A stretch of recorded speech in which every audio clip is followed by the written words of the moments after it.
Olá, meus irmãos, que a graça e a paz do Senhor Jesus esteja com você. Estamos aqui mais uma vez, pela bondade e misericórdia do Senhor, para juntos estudarmos mais uma lição da Escola Bíblica Dominical desse quarto trimestre de 2021. E desta feita vamos estar estudando a lição de Conectar Mais Jovens, da editora Betel, que vem trazendo por tema Eclesiastes, sabedoria para viver e conviver. E a lição de hoje é a lição de número 2, que vem falar sobre Eclesiastes e o conceito de vaidade. Então vamos estar vendo aí tudo o que envolve a vaidade da vida. E o texto de referência está registrado em Eclesiastes, capítulo 2, do verso 20 a 26. O texto áureo ou versículo do dia, Eclesiastes capítulo 1, 2 diz: vaidade de vaidades, diz o pregador, vaidade de vaidade, tudo é vaidade. A verdade aplicada diz: viver a vida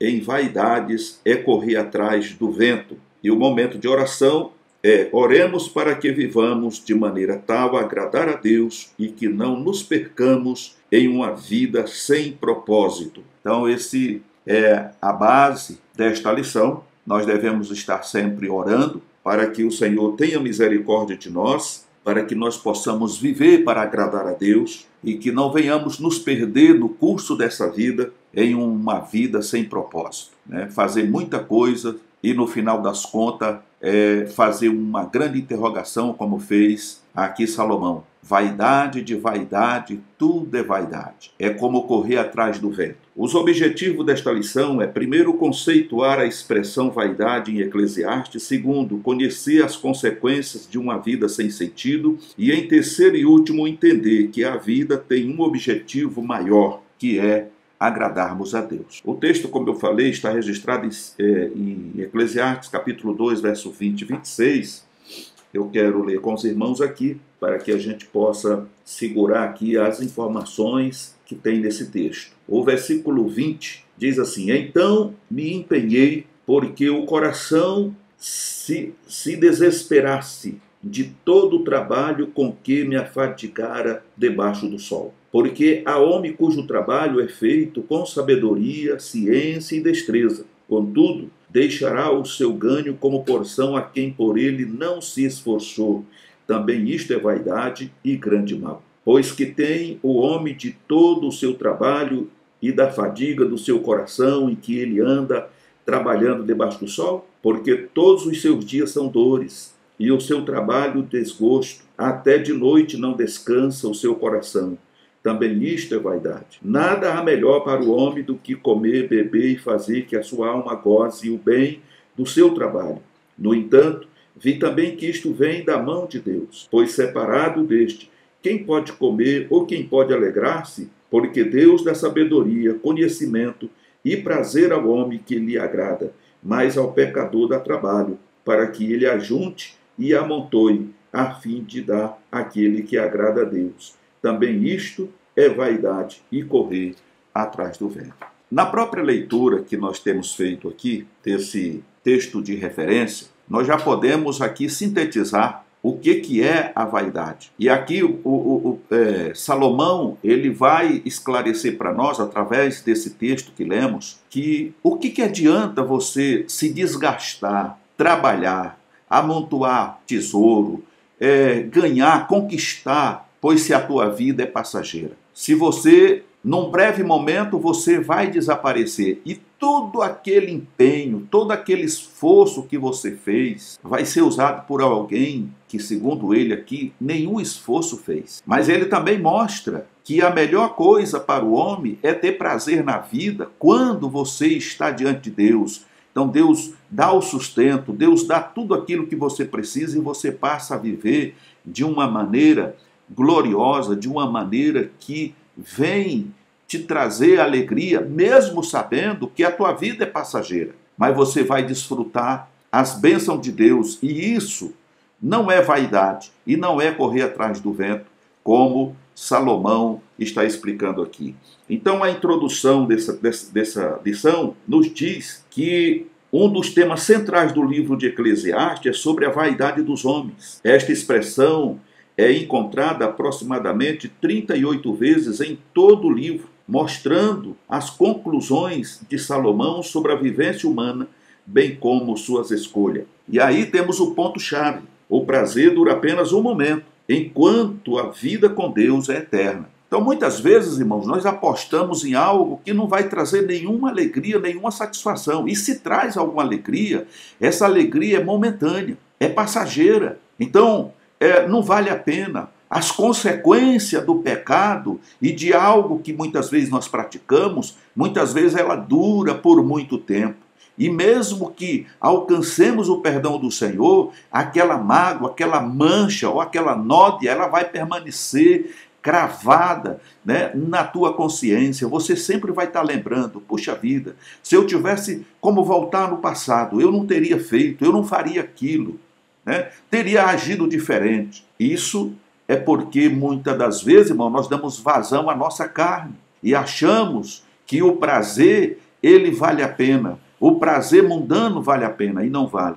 Mas quando diz aqui que o prazer dura apenas um momento, enquanto que a vida com Deus é eterna, isso quer dizer que alegria, prazer, felicidade, paz e comunhão teremos dioturnamente com Deus por toda a eternidade. É claro que temos que abrir mão de coisas práticas que aparentemente parecem ser práticas, né?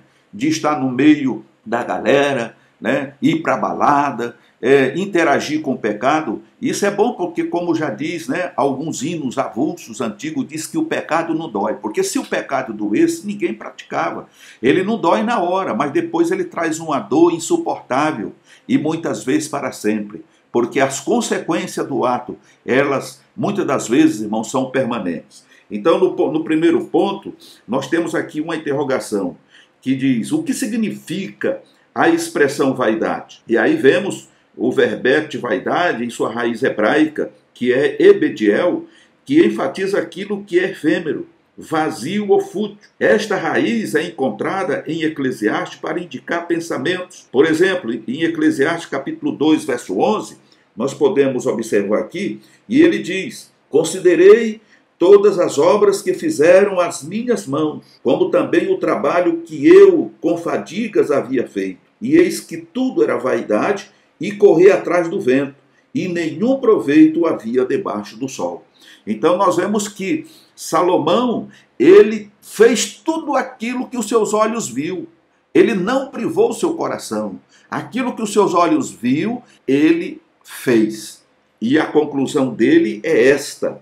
Quando nós lemos aqui: ele considerou todas as obras que ele tinha feito com as suas próprias mãos, como também o trabalho que ele com fadiga havia feito. E o resultado é que era tudo vaidade, e era correr atrás do vento, e nenhum proveito havia debaixo do sol. Agora, vejamos por quê. Às vezes, irmãos, já deve ter acontecido com você, porque comigo já aconteceu e acredito que deve acontecer com todas as pessoas. Às vezes nós nos fixamos em algo e queremos aquilo a qualquer custo e fazemos o possível e o impossível para conquistar aquilo que queremos. E vamos naquela corrida desenfreada. Muitas vezes não usamos a razão, mas usamos a emoção e vamos naquela correria atropelando tudo e no final conquistamos aquilo que queríamos, mas após algumas horas, alguns dias, algumas semanas, aquilo perdeu completamente a graça. E aquilo já não tem mais nenhum interesse para nós. E muitas vezes abandonamos e já passamos a querer correr atrás de outra coisa,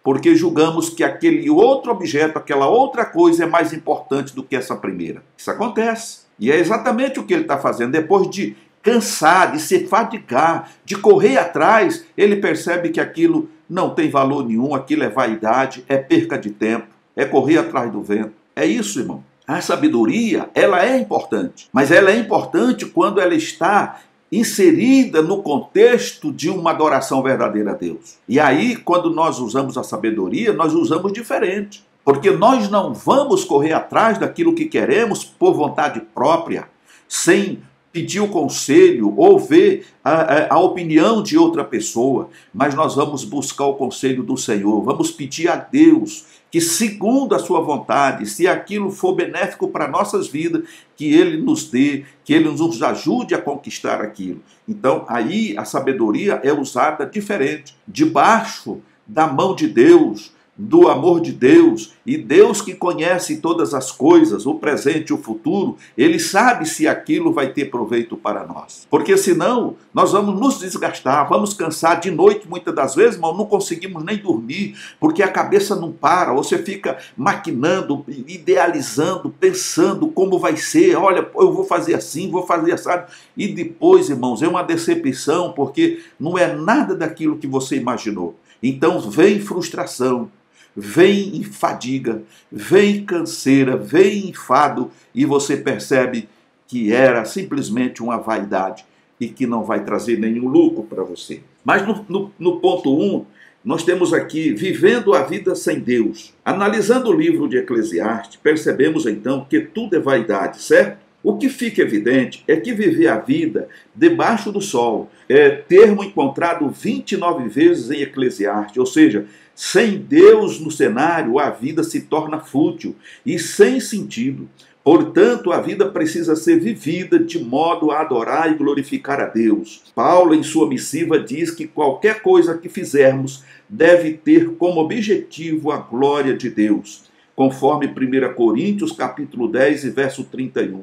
Este é o objetivo básico da existência humana, viver para o propósito de Deus, e Salomão deixa claro que uma vida sem Deus é fútil, vazia e sem sentido, pois a vida não é um fim em si mesma. Está aqui a conclusão do que já falamos. Sem Deus, nenhum propósito, nenhum sonho, nenhum pensamento tem valor. Mas quando vivemos para Deus, tudo o que fazemos é para a glória de Deus. Eu vou comprar um carro, eu sonho com o carro, eu sonho com o modelo do carro, com a marca do carro, mas eu coloco essa necessidade nas mãos de Deus. Então Deus, na sua bendita bondade e misericórdia, Ele vai trabalhar, Ele vai preparar o momento, e eu não vou me precipitar. E aquele carro vai se tornar uma bênção na minha vida. O segundo ponto vem falar sobre uma vida transitória. Uma das transliterações da palavra vaidade pode significar vapor ou bolha de sabão. Assim também é a existência humana, efêmera e transitória. Em toda a Bíblia, vemos textos que coadunam com esta ideia. Vejamos, o salmista chega a dizer que a vida é como nada, no Salmo 39, verso 5, e que passa como um conto ligeiro, no Salmo 90, verso 9. Tiago diz que a nossa vida é como vapor que aparece um pouco e se desvanece. Tiago, capítulo 4, 14.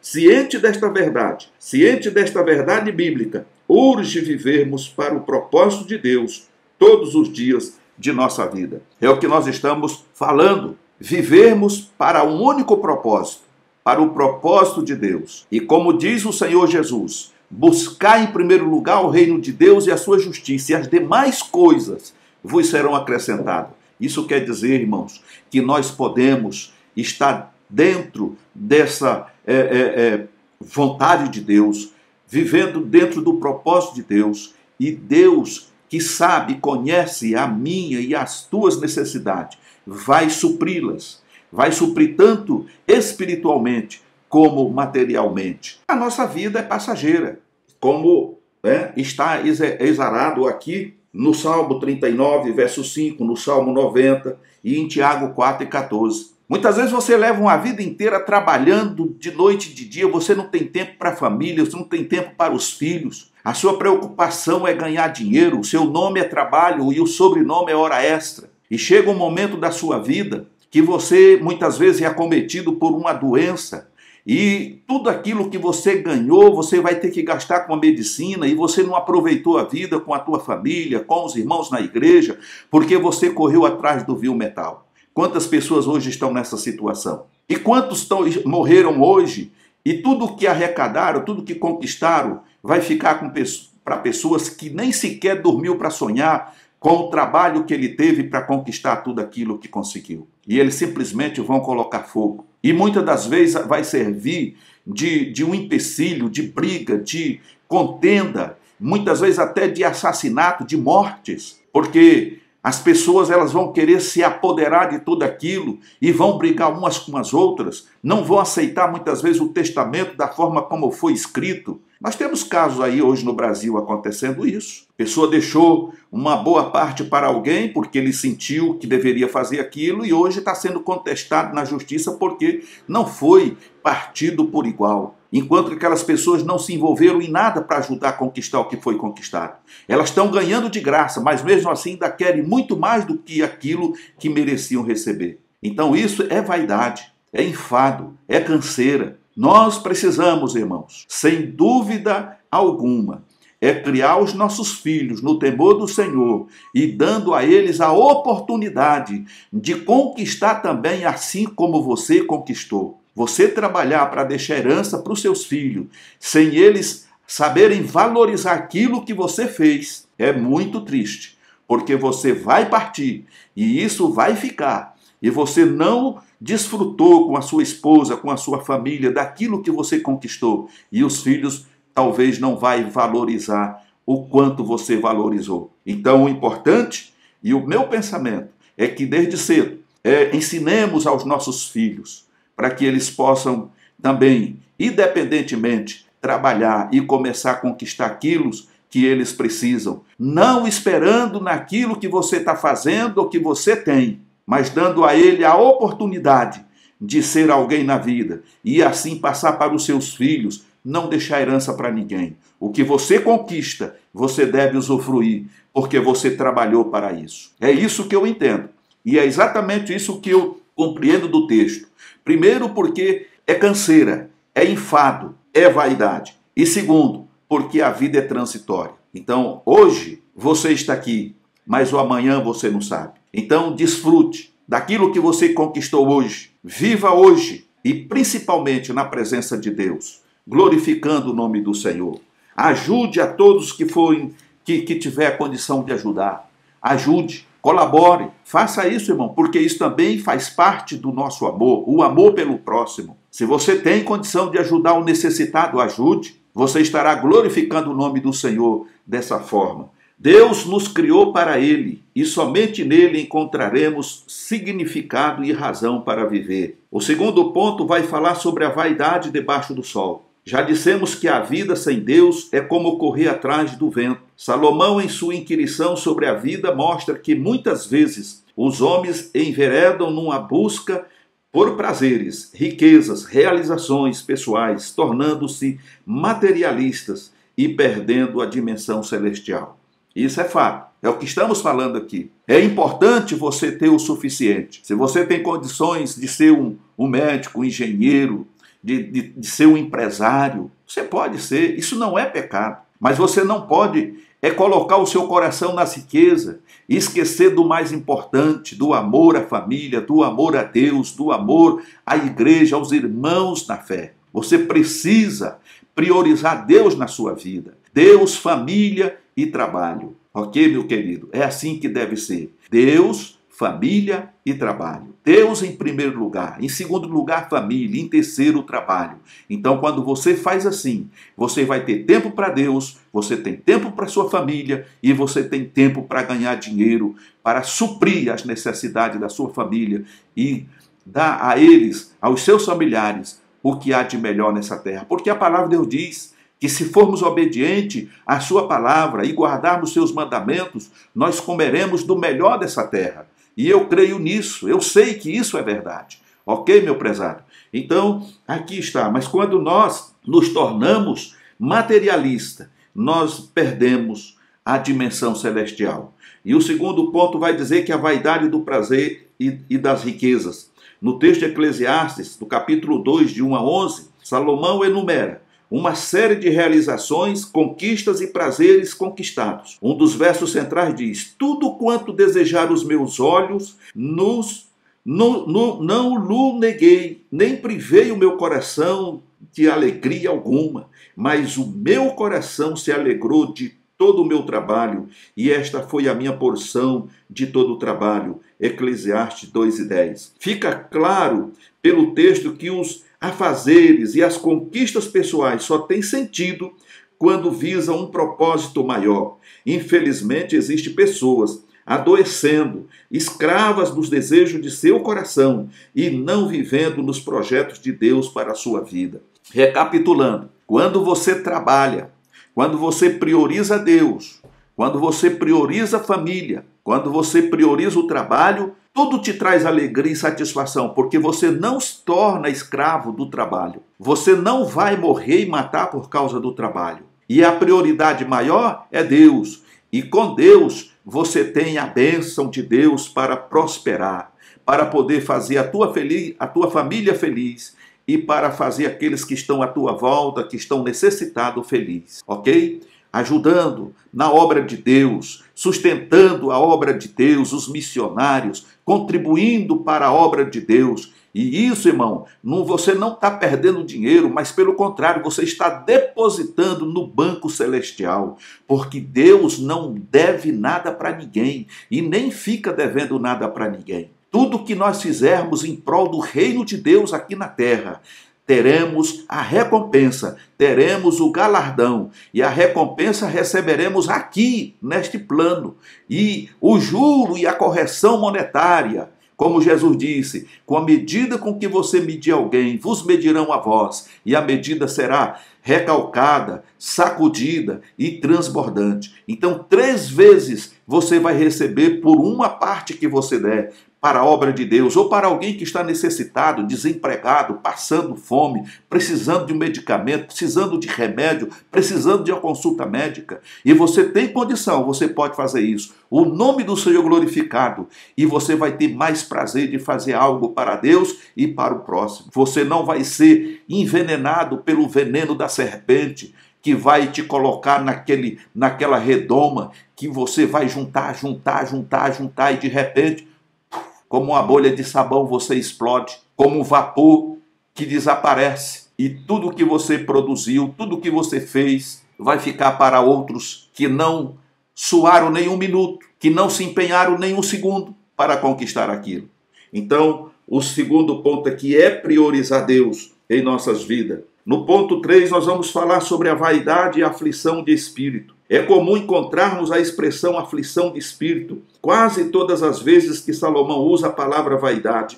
Algumas vezes encontramos a ideia de correr atrás do vento, ou seja, frustração e até mesmo ambição pelo inatingível. Esse é um perigo muito grande. Pessoas que invejam outras. Você é uma pessoa abençoada por Deus, é próspera. Você pode ter o prazer de todo ano trocar de carro, morar na melhor casa. E outros não têm a mesma condição porque são invejosos. Eles estão no pecado da inveja, da avareza, e eles começam a correr atrás, lutar, batalhar, e muitas vezes se desgastam. E o final de tudo isso, infelizmente, muitas das vezes, é blasfemar contra Deus. Por que fulano pode e eu não posso?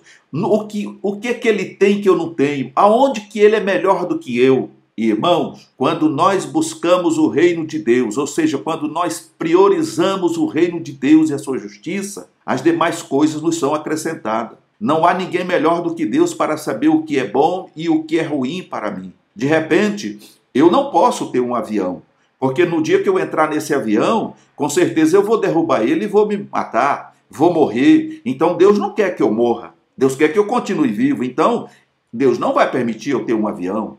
Deus não vai permitir que eu tenha uma moto de 2.000 cilindradas, porque se eu pegar essa moto, eu vou derrapar na primeira curva e vou me arrebentar. Posso perder minha vida, então Deus não vai permitir que eu tenha. Então, a gente precisa se conformar com aquilo que Deus tem nos dado. Você tem aonde morar, você tem um salário que te sustenta, você está vivendo bem, você não está vivendo de favor, você não está vivendo como mendigo. Glorifique a Deus, pois é isso que Deus nos orienta através de Jesus Cristo. Tendo o que comer, tendo roupa para vestir e tendo um lugar para dormir, sede agradecido a Deus. Porque nem mesmo Salomão, em toda a sua riqueza, em toda a sua glória, esnobou tanta coisa. E nós vemos ele aqui retratando ou tratando desse tema. Porque tudo isso ele pesquisou, tudo isso ele viu e chegou à conclusão que tudo é vaidade e que tudo isso é correr atrás do vento, não acrescenta e não diminui. Ou seja, a prioridade é Deus. Se queremos ter uma vida vitoriosa, se queremos ter uma vida próspera, devemos priorizar Deus. Priorize Deus na sua vida, priorize a sua família e priorize o seu trabalho. Não coloque o trabalho acima de Deus, nem a família acima de Deus, mas coloque Deus em primeiro lugar, segundo a sua família, porque ela é importante para você. E é na família que nós sentimos a presença de Deus, a comunhão de Deus é na família. Ela acontece na família, nos momentos felizes que passamos juntos, ou nos momentos de tristeza, quando choramos e oramos juntos. Ali Deus se faz presente e trabalha por nós. E por último, o trabalho. Trabalhe, porque isso é o que Deus tem nos dado debaixo do sol. Trabalhar com o suor do nosso rosto para conquistar aquilo que precisamos para o bem-estar da nossa família e da sociedade na qual convivemos. Louvado seja o nome do Senhor Jesus. Um outro ponto. Nós vemos também que a vaidade ela provoca a insatisfação humana. E Salomão mostra a insatisfação humana em diversos momentos da vida. Vejamos em Eclesiastes de 1:4 a 11. Percebemos a frustração de Salomão com os ciclos da vida ao asseverar: o que foi é o que há de ser, e o que se fez, isso se tornará a fazer, de modo que nada há novo debaixo do sol. Até mesmo com a sabedoria humana existe um descontentamento. Basta atentar para o texto de Eclesiastes 1:12 a 18. Versículo de 12 a 18 diz: Eu, o pregador, venho sendo rei de Israel em Jerusalém. Apliquei o coração a esquadrinhar e a informar-me com sabedoria de tudo quanto sucede debaixo do céu. Este enfadonho trabalho impôs Deus aos filhos dos homens para nele os afligir. Atentei para todas as obras que se fazem debaixo do sol, e eis que tudo era vaidade, e corri atrás do vento. Aquilo que é torto não se pode endireitar, e o que falta não se pode calcular. Disse comigo: eis que me engrandeci e sobrepujei em sabedoria a todos os que antes de mim existiram em Jerusalém. Com efeito, o meu coração tem tido larga experiência da sabedoria e do conhecimento. Apliquei o coração a conhecer a sabedoria, a saber o que é loucura e o que é estutícia. E vim a saber que também isto é correr atrás do vento. Porque na muita sabedoria há muito enfado, e quem aumenta ciência, aumenta tristeza. Que triste conclusão. Nós vemos aqui a de Salomão. Salomão exalta o seu conhecimento e sua sabedoria e conclui dizendo que onde existe sabedoria, há enfado. Parece que o pessimismo tomou conta de Salomão, mas é necessário frisar que a insatisfação humana é gerada pela vida sem Deus. Precisa acrescentar mais alguma coisa? A vida só é bem vivida e só existe razão de viver quando temos Deus em prioridade em nossa vida. Quando priorizamos Deus e a sua justiça. O reino de Deus e a sua justiça. É o que nós estamos sempre repetindo. Buscar primeiro o reino de Deus e a sua justiça. E as outras coisas, tudo aquilo que você pensa, tudo aquilo que você necessita, tudo aquilo que você deseja, será acrescentado de acordo com a vontade de Deus. E para concluirmos, fomos criados por Deus para vivermos uma vida plena nele, e não uma vida de vaidade e aflição de espírito. Fomos criados por Deus para vivermos e termos uma vida plena em Deus, em Jesus, e não para termos uma vida de vaidade e de aflição de espírito. Deitar na cama e não conseguir dormir, maquinando, pensando, idealizando como eu vou fazer, como vou deixar de fazer, como vai ser, como não vai. Irmão, descansa no Senhor, adore a Ele, glorifique a Ele, exalte a Ele, e o resto Ele vai cuidar. Ele vai cuidar da tua saúde, Ele vai cuidar da tua finança, Ele vai cuidar da tua família, Ele vai te abençoar, porque Deus quer que nós sejamos dependentes a Ele como o filho depende de um pai. Se você tem Deus como seu pai, acredite nele, obedeça a sua palavra, guarde os seus mandamentos e a vitória é certa, em nome do Senhor Jesus. Que Deus em Cristo te abençoe e te guarde. Querendo Deus, estaremos de volta numa outra oportunidade. Lembrando a você que tem nos acompanhado e ainda não é inscrito neste canal. Se inscreva, meu irmão, minha irmã, né? Deixa aí o seu like, ative o sino de notificação, compartilhe esses vídeos nas suas redes sociais. Enfim, vamos juntos fazer a obra do Senhor. Fiquem todos na paz do Senhor e até a próxima aula.